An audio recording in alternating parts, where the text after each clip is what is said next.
doucement. 1, 2, on y va. Doucement. Ah, là, ils sont en train de sortir un dinosaure bien plus gros. Ouais, il y a un beau bout qui est parti.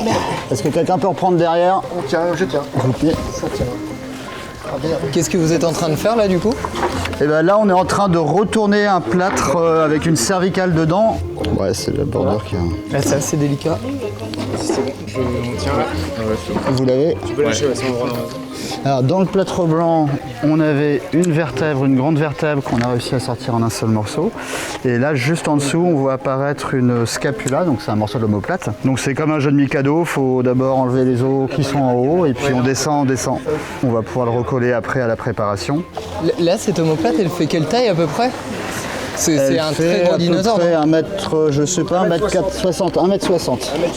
Ils ont dit 1m60 pour une omoplate, vous imaginez par rapport à nos omoplates à nous, ça donne une idée de la taille de la bestiole. C'est un sauropode, donc les grands dinosaures quadrupèdes herbivores.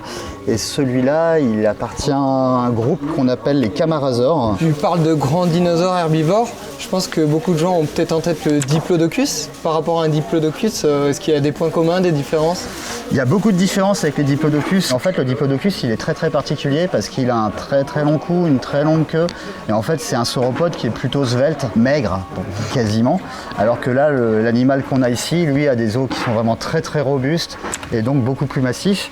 Et une des caractéristiques des camarasaures aussi, c'est d'avoir un cou qui est beaucoup plus court que celui du diplodocus, même si ça reste gigantesque. Vous imaginez un animal de quelle taille?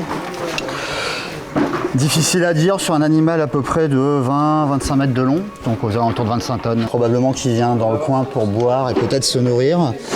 Et puis de temps en temps, sur son passage, il va rencontrer plein d'autres dinosaures, il va rencontrer des stégosaures, il va rencontrer un de ses cousins qui est beaucoup plus gros que lui, qu'on appelle le turiasaure, qui doit faire probablement 5 ou 6 mètres de plus que lui. Là déjà, au moins pour cet individu, il est déjà tellement grand qu'il y a peu de chances que les carnivores viennent l'embêter.